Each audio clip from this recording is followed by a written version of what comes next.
Hello friends, हमारी Haryana GK की इस सीरीज में हम हरियाणा की भूगोल या फिर हरियाणा की ज्योग्राफी को अध्ययन कर रहे थे और इसके अंतर्गत हमने हरियाणा का फिजिकल डिवीजन, हरियाणा का क्लाइमेट, हरियाणा की नदी और सिंचाई, हरियाणा के वन और नेशनल पार्क, तो इन सभी टॉपिक को हमने डिटेल में डिस्कस किया हुआ है। तो यदि आपने मेरे प्रीवियस वीडियो नहीं देखे हैं तो आप मेरी हरियाणा जीके की प्लेलिस्ट में जाकर के देख सकते हैं। इसके अलावा आज का हमारा टॉपिक रहेगा हरियाणा की कृषि और पशुपालन। इसके अलावा दोस्तों जो भी हमारे वीडियो लेक्चर रहेंगे वो आपके हरियाणा के जितने भी कॉम्पिटेटिव एग्जाम्स होते हैं सभी एग्जाम्स के लिए काफी ज्यादा बेनिफिशियल होने वाले हैं। पहले हम इसकी पूरी थ्योरी डिस्कस करेंगे और थ्योरी के बाद लास्ट में एक हमारा महत्वपूर्ण एमसीक्यूज का सेक्शन रहने वाला है। तो चलिए शुरू करते हैं। जब कृषि के साथ पशुपालन किया जाता है तो उसे मिश्रित कृषि या फिर मिक्स्ड फार्मिंग कहा जाता है। तो ये बात आपको याद रखना है। जो हमारे इंडिया में मैक्सिमम कृषि होती है वो किस प्रकार की होती है? मिश्रित कृषि होती है, क्योंकि यहाँ के जो किसान हैं या फिर कृषक हैं वो कृषि के साथ पशुपालन भी करते हैं। हरियाणा एक कृषि प्रधान राज्य है। यहाँ के जो 83.4% भूमि है वह कृषि योग्य है। इसके अलावा हरियाणा में 65% से भी अधिक जो लोग हैं उनकी जो जीविका का साधन है वो कृषि है। तो काफी इंपॉर्टेंट डेटा है। 83.4% यहाँ की जो भूमि है वो कृषि योग्य है। इसके अलावा जो 65% पॉपुलेशन है यहाँ की वो किस पर निर्भर है? कृषि पर निर्भर है। तो ये आपको डेटा याद रखना है। हरियाणा राज्य का राष्ट्रीय स्तर पर शुरू हुई हरित क्रांति की सफलता में प्रमुख योगदान रहा है। तो जो हरित क्रांति स्टार्ट हुई थी उसमें जो हरियाणा का जो प्रदर्शन था काफी शानदार था, तो काफी बड़ा योगदान माना जाता है। अब हम कुछ हरित क्रांति से रिलेटेड कुछ पॉइंट यहाँ डिस्कस कर लेते हैं। देखिए, हरित क्रांति जो आई थी भारत में वो 1966-67 में आई थी। इसके बाद देश में कृषि क्षेत्र में महत्वपूर्ण प्रगति हुई थी। तो आपको पता होगा जो पहली हरित क्रांति आई थी भारत में वो 66-67 में आई थी। इसके बाद जो देश में कृषि सेक्टर था उसमें काफी ज्यादा सुधार देखने को मिले थे। सबसे ज्यादा यदि फायदा हुआ था किसी फसल को तो गेहूं और चावल को हुआ था, और सर्वाधिक इन दोनों में बात की जाए तो गेहूं को सबसे ज्यादा फायदा पहुंचा था। विश्व में हरित क्रांति की शुरुआत नोबेल पुरस्कार विजेता प्रोफेसर नॉर्मन बोरलॉग ने की थी। ठीक है, तो विश्व स्तर पर यदि हरित क्रांति का श्रेय किसी को दिया जाता है तो वह प्रोफेसर नॉर्मन बोरलॉग है ना। इसके अलावा जो भारत में दिया जाता है हरित क्रांति का श्रेय वो दिया जाता है MS स्वामीनाथन। तो ये दोनों नाम आपको याद रखने हैं, काफी इंपॉर्टेंट है। हरियाणा में पहली कृषि संगणना वर्ष 1970 और 1971 में हुई थी। तो ये आपको याद रखना एक फैक्ट है। अब हम देख लेते हैं हरियाणा और भारत की कुछ प्रमुख फसलें हैं, उनको हम थोड़ा डिस्कस कर लेते हैं। देखिए, फसलें मुख्यतः 3 प्रकार की होती हैं ऋतुओं के अकॉर्डिंग। एक होती है खरीफ की फसल, एक होती है रबी की फसल और एक होती है जायद की फसल। इनको हम एक एक करके डिस्कस करेंगे। पहली है खरीफ की फसल। तो खरीफ की फसल मुख्य रूप से मानसून काल में बोई जाती है या फिर मानसून काल की ये फसल है। खरीफ की फसल को जून और जुलाई में बोया जाता है तथा अक्टूबर नवंबर में इसे काट लिया जाता है। ठीक है, इसे सावनी फसल के नाम से भी जाना जाता है। तो इसके आपको मंथ याद रखना है ना। मानसून काल की फसल इसको कहा जाता है। मानसून कब आता है इंडिया में? जून में आ जाता है। तो जून जुलाई में इसको बोया जाता है और अक्टूबर नवंबर में इसे काट लिया जाता है। इसका अन्य नाम क्या है? सावनी नाम से भी जानते हैं। अब इसमें कौन कौन सी फसल आती है वो देख लेते हैं। धान आता है, ज्वार आता है, बाजरा है ना, मक्का, उड़द, सोयाबीन, मूंगफली, सूरजमुखी, तिल, कपास, जूट, तंबाकू, ये सारी फसलें खरीफ की फसल के अंतर्गत आती हैं। नेक्स्ट है रवि की फसल। तो रवि की फसल शीत ऋतु की फसल है। ठीक है, इसे अक्टूबर नवंबर में बोया जाता है और अप्रैल मई में इसे काट लिया जाता है। इसके अलावा इसे क्या बोला जाता है? आषाढ़ी फसल के नाम से भी इसको जाना जाता है। इसमें कौन कौन सी फसलें आती हैं? गेहूं आ जाता है, जौ, चना, सरसों, गन्ना। तो ये सारी फसलें आपको याद रखनी है, कौन सी फसल रवि की है और कौन सी खरीफ की है, क्योंकि एग्जाम में भी अक्सर पूछ लिया जाता है। अब देख लेते हैं जायद की फसल। तो रवि की फसल और खरीफ की फसल के मध्य बोई जाने वाली फसल को क्या बोला जाता है? जायद की फसल कहा जाता है। इसे चारा फसल भी कहते हैं। इसमें कौन कौन सी फसलें आती हैं? तरबूज आ जाता है, खरबूज आ जाता है, खीरा आ जाती है और ककड़ी आ जाती है। ये सारी फसलें जायद की फसल के अंतर्गत आती हैं। अब हम कुछ फैक्ट देख लेते हैं, जैसे दलहने फसलें कौन सी होती हैं, तिलहने कौन सी होती है। दलहनों के अंतर्गत आती है मूंग, अरहर, मसूर है ना, उड़द, मटर, चना, ये सब आती हैं दलहन फसलों में। और तिलहन फसलों में कौन कौन सी आती हैं? सोयाबीन, सरसों, मूंगफली और सूरजमुखी। तो कभी कभी एग्जाम में पूछ लिया जाता है कि कौन सी फसल दलहन है या फिर कौन सी फसल तिलहन है, तो आपको याद रखना है। अब हम देख लेते हैं हरियाणा की कुछ प्रमुख फसलें। सबसे पहले हम बात करते हैं गेहूं की या फिर वीट की। हरियाणा का क्षेत्रफल देश के क्षेत्रफल का कितना है? 1.34% है। ये पहली चीज हमने डिस्कस की हुई है, परंतु यह संपूर्ण भारत को देश का 12% गेहूं देता है। देखिए, क्षेत्रफल कितना कम है इंडिया का। इंडिया का केवल 1.34% एरिया ही कवर करता है, परंतु संपूर्ण भारत को देश का गेहूं कितना देता है? 12%। तो ये बड़े अपने आप में बड़ी उपलब्धि है। हरियाणा में फसलों में गेहूं की सबसे अधिक पैदावार या फिर उत्पादन होता है। हरियाणा भारत में गेहूं उत्पादन में चौथा स्थान रखता है। तो ओवरऑल यदि हम भारत की बात करें तो भारत में इसका चौथा स्थान आता है। ठीक है, पहला उत्तर प्रदेश है, दूसरा मध्य प्रदेश है, तीसरा पंजाब है। ठीक है, तो पंजाब और हरियाणा जो प्रति हेक्टेयर में जो उत्पादन करते हैं वो सबसे ज्यादा करते हैं। तो ये बात भी आपको याद रखनी है। गेहूं रबी की फसल है। इसे अक्टूबर नवंबर में बोया जाता है और मार्च अप्रैल में काट लिया जाता है। तो ये पॉइंट हमने पहले भी डिस्कस कर लिया। हरियाणा अपनी खपत से अधिक गेहूं का उत्पादन करता है, इसलिए इसे गेहूं की टोकरी भी कहा जाता है। तो एक बात याद रखना, मैंने अभी आपको बताया कि क्षेत्रफल बहुत कम है लेकिन उत्पादन बहुत ज्यादा है, इसके अलावा खपत भी काफी कम है, तो खपत से अधिक गेहूं का उत्पादन करता है, इसलिए इसे गेहूं की टोकरी भी कहा जाता है। तो ये एग्जाम में बन सकता है क्वेश्चन। हरियाणा में प्रथम अनाज बैंक पानीपत में स्थापित किया गया था। तो ये भी एक फैक्ट है, आपको याद रखना है, प्रथम अनाज बैंक की स्थापना पानीपत में की गई थी। हरियाणा के सिरसा, जींद, पानीपत, फतेहाबाद, कैथल और करनाल जिले में गेहूं का 50% उत्पादन होता है। तो हरियाणा में जितना भी उत्पादन होता है उसका 50% जो उत्पादन होता है वो इन जिलों में होता है। अब हम बात कर लेते हैं कॉटन की या फिर कपास की। कपास के उत्पादन में हरियाणा का प्रमुख स्थान है। हरियाणा का जो सिरसा जिला है वो कपास के उत्पादन में प्रथम स्थान पर आता है। यदि हम ओवरऑल इंडिया की बात करें तो गुजरात पहले स्थान पर है, महाराष्ट्र दूसरे पर है, तेलंगाना तीसरे पर है और हरियाणा का नंबर कौन सा है, 6वां है। तो ये कॉटन के जो पैदावार वाले राज्य हैं उनके नंबर है, आपको याद रखना है। गुजरात में सबसे ज्यादा देखने को मिलता है। कपास के लिए काली मिट्टी सर्वोत्तम होती है, ठीक है। जो ब्लैक सैल होती है, जो काली मिट्टी होती है, जिसका काली मिट्टी का निर्माण कैसे होता है, ज्वालामुखी द्वारा निर्मित जो बेसाल्ट चट्टानें होती हैं उससे काली मिट्टी का निर्माण होता है। तो कॉटन के लिए सबसे अच्छी जो मिट्टी होती है उसे वह काली मिट्टी होती है, इसे कपासी मिट्टी भी कहा जाता है। राज्य में अमेरिकन और देसी कपास दोनों का उत्पादन होता है। कपास उत्पादन की प्रमुख जो जिले हैं वो कौन कौन से हैं, सिरसा है, हिसार है, भिवानी, जींद, रोहतक और फतेहाबाद। तो ये सारे जिले हैं जो कपास का उत्पादन करते हैं। नेक्स्ट है तिलहन या फिर ऑयल सीड्स भी जिनको बोलते हैं। हरियाणा में सरसों का सर्वाधिक उत्पादन महेंद्रगढ़ में होता है। तो महेंद्रगढ़ जो जिला है यहाँ पर सरसों का सर्वाधिक उत्पादन होता है। तो ये काफी बार एग्जाम में पूछा गया क्वेश्चन भी है। वर्ष 2017-18 में राज्य में कुल तिलहन उत्पादन का 11.21 लाख टन था। तो काफी ज्यादा है ये, तो आपको याद रखना है। तिलहन उत्पादन के जो प्रमुख जिले कौन कौन से हैं, हिसार, भिवानी, सिरसा, जींद, रेवाड़ी, रोहतक, महेंद्रगढ़, गुरुग्राम और सोनीपत, ठीक है। तो सबसे ज्यादा आपको महेंद्रगढ़ याद रखना है, बाकी ये जिले भी आपको दिमाग में रखने हैं। तिलहन फसलों की बात करें तो तिलहन फसलें कौन कौन सी होती हैं, हमने पहले भी डिस्कस कर लिया, सोयाबीन, सरसों, मूंगफली, सूरजमुखी। तो ये सारी तिलहन फसलें हैं, इनसे तेल भी निकाला जाता है। अब हम बात कर लेते हैं चने की। इसकी खेती हरियाणा के पश्चिमी हिस्से है ना, पश्चिमी हिस्से या फिर वेस्ट साइड में होती है। हरियाणा में सबसे ज्यादा चना सिरसा में होता है। इसके अलावा फतेहाबाद, हिसार, भिवानी, रेवाड़ी आदि जिलों में भी चने का उत्पादन हमें देखने को मिलता है। अब हम बात कर लेते हैं मक्के की, या जिसे हम मेज भी बोलते हैं। मक्के के उत्पादन में जल की कम आवश्यकता होती है। हरियाणा में पंचकुला, अंबाला, कुरुक्षेत्र, यमुनानगर और रोहतक में मक्के का उत्पादन हमें देखने को मिलता है, ठीक है। तो आपको पता होगा जो भी मोटे अनाज होते हैं, ठीक है, मक्का भी मोटे अनाज में जाता है, तो मोटे अनाजों के उत्पादन के लिए जल की ज्यादा आवश्यकता नहीं होती है। तो एक पॉइंट आपको याद रखना है। इसके अलावा ये सारे जिले आपको दिमाग में रखने हैं।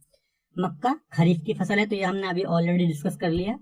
याद रखिएगा, खरीफ की फसलों की जो बुआई होती है वो जुलाई में होती है, ठीक है, जून जुलाई में होती है, और इसकी जो कटाई होती है वो अक्टूबर नवंबर या फिर सितंबर में हो जाती है। तो ये सारे पॉइंट आपको याद रखने हैं।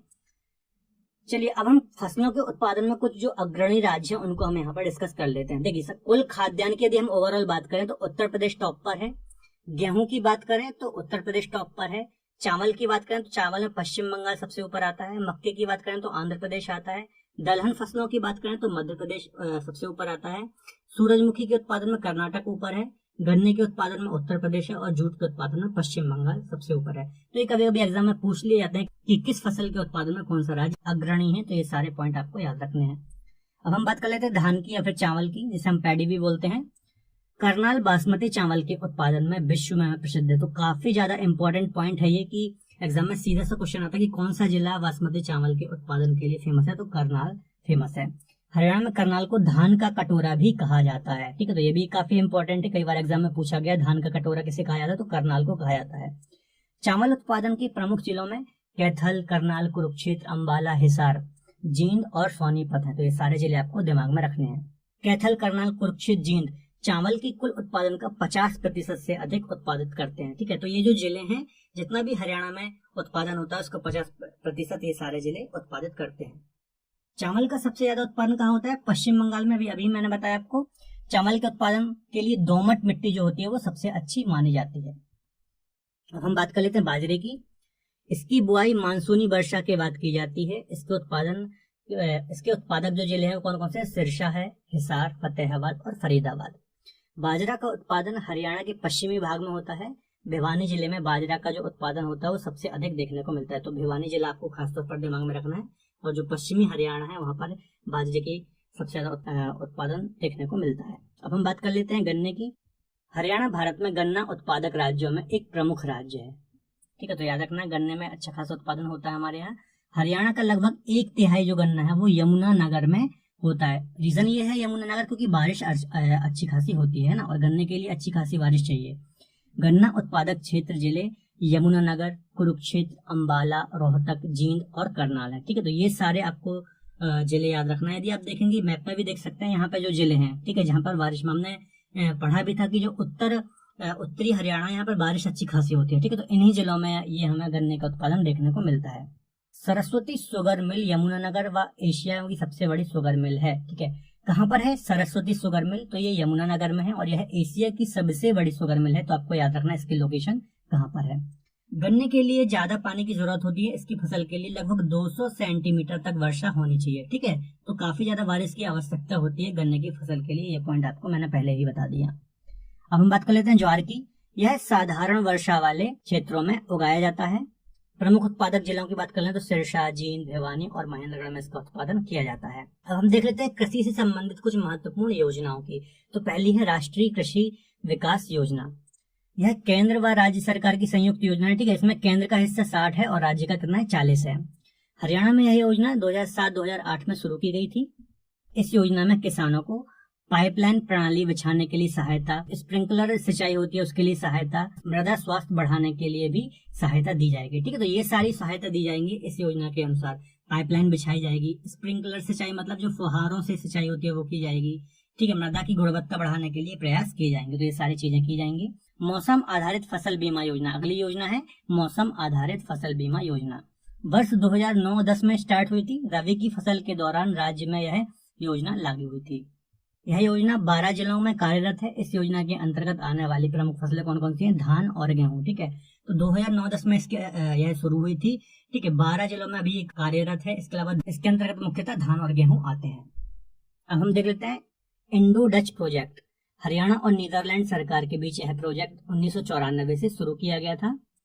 इस योजना के अंतर्गत लवड़ियों और क्षारीय जो भूमि होती है उसका उपचार करना शुरू किया गया था। ठीक है, तो इसका मुख्य उद्देश्य क्या था? जो भी लवड़ियों व क्षारीय भूमि होती है, ठीक है, तो वहां पर पैदावार काफी कम होती है, या फिर वो जो लवड़ी क्षारीय भूमि होती है वो एक प्रकार से बंजर भूमि कही जाती है। ठीक है, तो उस भूमि को क्या करना? उस भूमि का उपचार करना। इस प्रोजेक्ट को हरियाणा ऑपरेशनल पायलट प्रोजेक्ट भी कहा जाता है। तो काफी इंपॉर्टेंट है, ऐसा एग्जाम में पूछ लिया जाएगा कि किस योजना को हरियाणा ऑपरेशनल पायलट प्रोजेक्ट भी कहा जाता है। तो ये आपको याद रखना है। तो अगली है फसल बीमा योजना। इस बीमा योजना को केंद्र सरकार द्वारा 13 जनवरी 2016 को शुरू किया गया था। ठीक है, तो डेट आपको दिमाग में रखनी है। इस योजना के अंतर्गत भुगतान करने वाले प्रीमियम में किसानों को रबी की फसल के लिए 1.5% और खरीफ की फसल के लिए 2%, बागवानी और वाणिज्यिक फसलों के लिए 5% का योगदान दिया जाएगा। ठीक है, तो इसके अंतर्गत क्या है? फसल का जो भी बीमा कराएगा तो उसको जो मैंने बताया सर, रबी के लिए 1.5%, खरीफ के लिए 2% और बागवानी के लिए 5% का बीमा कवर या फिर इंश्योरेंस कवर दिया जाएगा। अब हमें अगली है योजना मृदा स्वास्थ्य कार्ड योजना। इस योजना की शुरुआत कब हुई थी? तो केंद्र सरकार के द्वारा 19 मई 2015 को हुई थी। इसमें मृदा में पोषक तत्वों की कमी का समाधान और मृदा का परीक्षण किया गया था। ठीक है, तो इसमें क्या किया गया था? जो मृदा में पोषक तत्वों की कमी है, ठीक है, तो उसको दूर करना, इसके अलावा मृदा का परीक्षण करना, मृदा कैसी है क्या है। ठीक है, तो मृदा से संबंधित ये योजना थी। नेक्स्ट है कृषि से संबंधित प्रमुख संस्थाएं। हरियाणा राज्य बीज प्रमाणीकरण संस्था। इस संस्था की स्थापना कब हुई थी? 6 अप्रैल 1976 को हुई थी। इसका काम फसलों के बीजों या फिर जातियों को स्टैंडर्ड सेट करना या फिर प्रमाणित करना। ठीक है, तो जो भी फसलें होती हैं, बीज होती हैं, उनको उनका जो स्टैंडर्ड होता है, ठीक है, उनकी जो गुणवत्ता होती है उसको प्रमाणित करना इस संस्था का काम है। अगली है हरियाणा बीज विकास निगम लिमिटेड। इसका काम क्या है? किसानों को कम कीमत पर गुणवत्ता युक्त बीज उपलब्ध कराना। ठीक है, तो इसका मुख्य उद्देश्य है जो भी किसान होते हैं उनको कम कीमत पर अच्छे बीज उपलब्ध कराना। इसका एक और काम है राज्य में बीज की कीमतों को नियंत्रित करना। ठीक है, जो भी कीमतें बढ़ रही हैं उनको नियंत्रण रखना। हरियाणा भूमि सुधार एवं विकास लिमिटेड। इसकी स्थापना 1974 में हुई थी। इसका मुख्य काम क्या है? कल्लर भूमि का सुधार, कृषि उत्पादों की बिक्री और प्रमाणित बीजों को तैयार करना। देखिए, कल्लर भूमि मतलब क्या होता है भाई? ऐसी भूमि जो लवड़ी है या फिर क्षारी है, ठीक है, ऐसी भूमि को क्या बोला जाता है? कल्लर भूमि। तो ऐसी भूमि को सुधार करना, ठीक है, और उत्पादों की बिक्री और प्रमाणित बीजों को तैयार करना, ये सब इसके कार्य हैं। नेक्स्ट है बागवानी, है ना। हरियाणा में फल, सब्जी, मसाले, मशरूम और फूल की खेती की जाती है। तो इन सभी चीजों की खेती होती है हमारे यहाँ पर। आर्थिक सर्वेक्षण 2018-19 के अनुसार राज्य में 5.29 लाख हेक्टेयर क्षेत्र में बागवानी फसलों के अधीन है, जो कि हरियाणा की कुल फसल क्षेत्र का 8.17% है। कुछ डेटा है, आपको दिमाग में रखना है। हरियाणा में केला और सेब का जो अग्रणी उत्पादन है वो कौन सा है? फतेहाबाद। तो ये आपको याद रखना है, केला और सेब का जो अग्रणी है जिला वो कौन सा है? फतेहाबाद। हरियाणा में सर्वाधिक आम की खेती की जाती है और राज्य में आम की खेती में अग्रणी उत्पादक जो जिला है वो कौन सा है? करनाल। तो सर्वाधिक आम की खेती की जाती है बागवानी में, है ना, तो सर्वाधिक कौन सा है उत्पादक जिला? करनाल। ये आपको याद रखना है। आम उत्पादक जिला यमुनानगर, अंबाला, कुरुक्षेत्र, करनाल, पंचकुला। तो यहाँ जितने भी जिले हैं यहाँ पर आम का उत्पादन किया जाता है। रसदार फलों और कुंभी मशरूम का अग्रणी जिला कौन सा है उत्पादन में? सोनीपत। तो रसदार फल जो भी होते हैं, ठीक है, इसके अलावा कुंभी मशरूम, इसमें जो अग्रणी जिला है वो कौन सा है? सोनीपत है। तो ये भी पॉइंट आपको याद रखना है। अब हम देख लेते हैं बागवानी संबंधित कुछ योजनाएं। पहली है भावांतर भरपाई योजना। हरियाणा में योजना 1 जनवरी 2018 से प्रभावी हुई थी। इस योजना का जो मुख्य उद्देश्य क्या है? बाजार में बागवानी उत्पादों की कम कीमत की जोखिम को कम करना। ठीक है, तो इस योजना का मुख्य उद्देश्य है बाजार में जो भी बागवानी उत्पाद आते हैं, ठीक है, तो वो उनकी बिक्री होती रहे। मतलब ऐसा ना हो कि किसी ने कोई बागवानी फसल लगाई और बाजार में जाके वो बेचे ना, तो वो जोखिम को कम करना इसका मुख्य उद्देश्य है। बागवानी विजन दस्तावेज। सरकार द्वारा अगले 15 वर्षों में बागवानी के क्षेत्र में 2 गुना और उत्पादन को 3 गुना करने के लिए बागवानी विजन तैयार किया गया है। ठीक है, तो सरकार ने ये लक्ष्य रखा कि अगले 15 वर्ष में जो बागवानी क्षेत्र है उसमें 2 गुना और उत्पादन को 3 गुना करने के लिए विजन तैयार किया गया है। यह विजन 2030 तक है। ठीक है, तो ये विजन का जो टाइम है वो कब तक है? 2030 तक है। अब हम देख लेते हैं पशुपालन या फिर एनिमल हस्बेंड्री। हरियाणा के लोग गाय, बैल, भैंस, ऊंट, खच्चर ये सभी जानवर पालते हैं। हरियाणा में पशुधन गणना 27 जनवरी 2019 को कराई। तो लेटेस्ट जो पशु गणना थी वो कब हुई थी? 27 जनवरी 2019 को। पहली बार पशु गणना में स्मार्टफोन, टैबलेट का यूज किया गया। पहली बार पशुधन गणना योजना डेयरी व पशुपालन विभाग के द्वारा कराई गई तथा पहली बार बिल्लियों की भी जनगणना की गई। तो ये सारे पॉइंट आपको याद रखना। देखिए, पहली बार ऐसा हुआ है 2019 में कि जो पशु गणना है वो किससे कराई गई? टैबलेट व स्मार्टफोन के द्वारा स्मार्ट तरीके से कराई गई है। इसके अलावा इसमें क्या किया गया है? इसका जो ये जो गणना कराई गई वो किसके द्वारा कराई गई है? पशु गणना योजना, ठीक है, डेयरी व पशुपालन विभाग के द्वारा कराई गई है। इसके अलावा पहली बार बिल्लियों की भी जनगणना कराई गई। तो ये सारे पॉइंट आपको याद रखने हैं। सर्वाधिक बिल्ली कहाँ पाई जाती है? तो नूह, मेवात में सर्वाधिक बिल्ली पाई जाती है, आपको याद रखना है। हरियाणा के हिसार में एशिया का सबसे बड़ा पशु फार्म या फिर एनिमल फार्म है। तो ये आपको याद रखना है, हिसार जिले में क्या है? सबसे बड़ा एशिया का पशु फार्म है।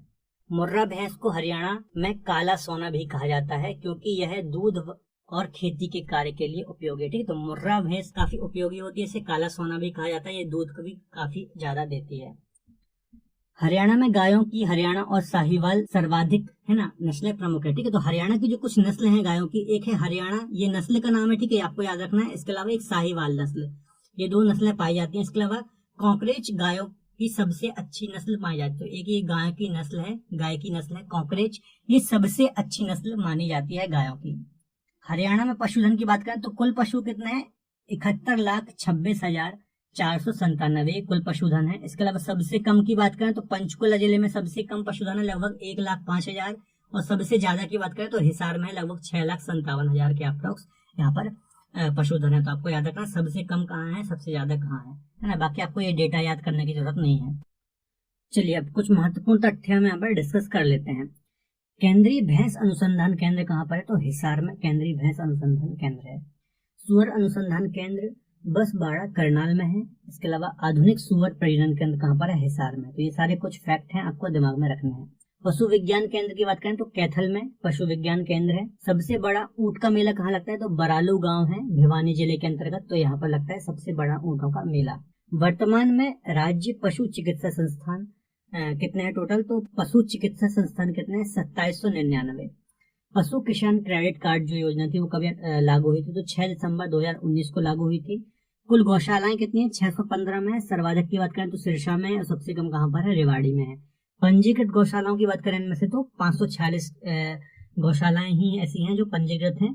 हरियाणा में सर्वाधिक गाय सिरसा जिले में पाई जाती है। तो कुछ फैक्ट हैं, आपको दिमाग में रखना है, एग्जाम में पूछे जाते हैं, इंपॉर्टेंट है। अब हम बात कर लेते हैं पशुपालन के लिए जो सरकार के द्वारा योजनाएं चलाई जा रही है वो डिस्कस कर लेते हैं। तो पहली है पशुधन बीमा योजना।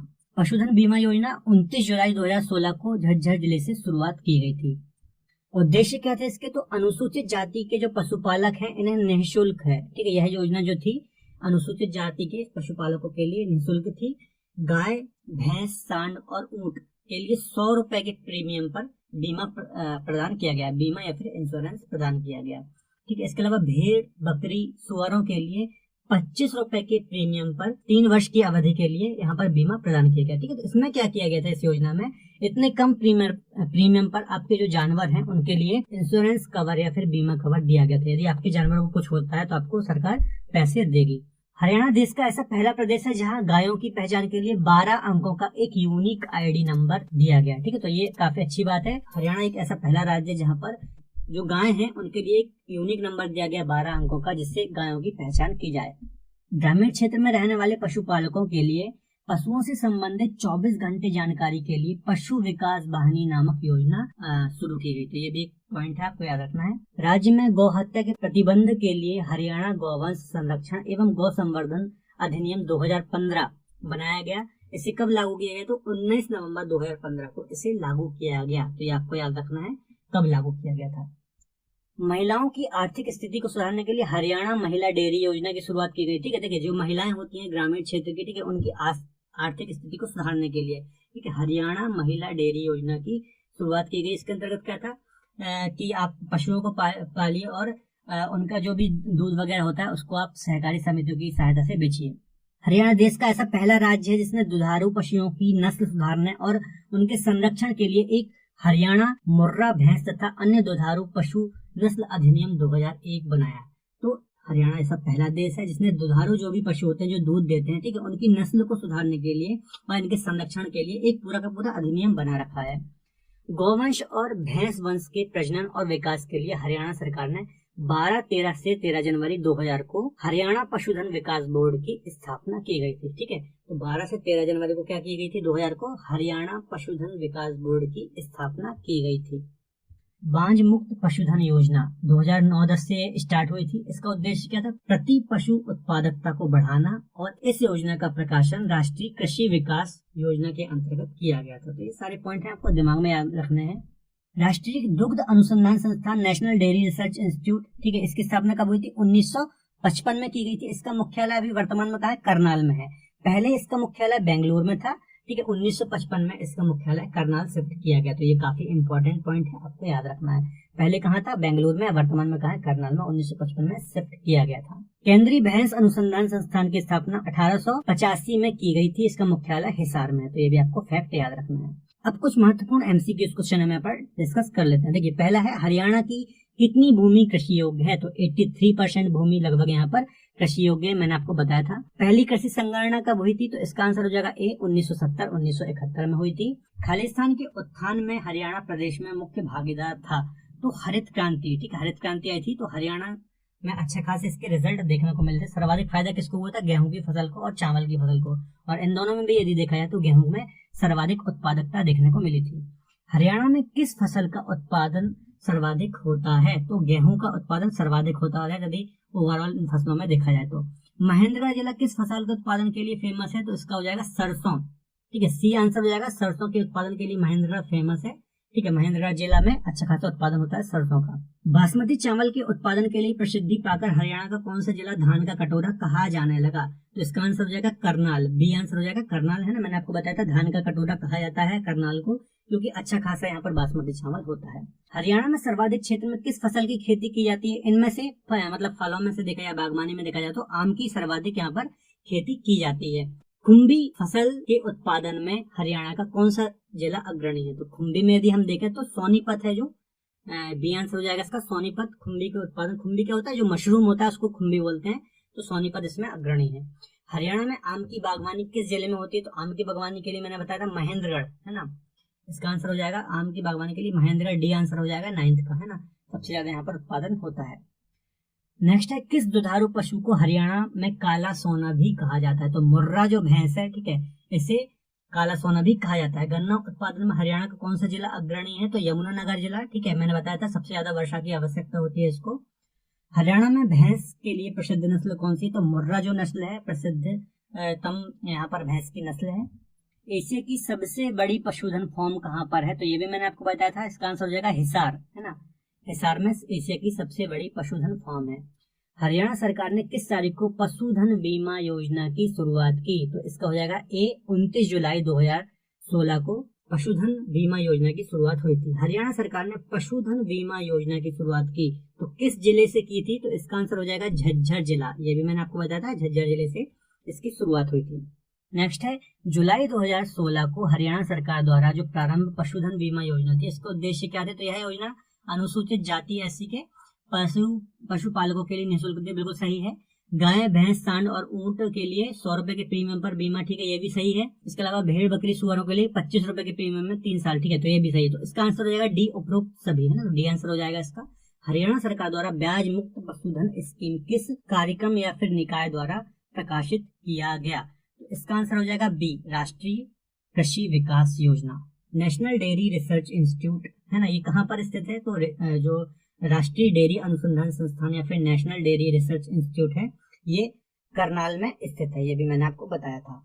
राष्ट्रीय दुग्ध अनुसंधान संस्थान मुख्यालय का स्थानांतरण करनाल में किस वर्ष किया गया? तो अभी मैंने आपको बताया था 1955 में इसे शिफ्ट किया गया था।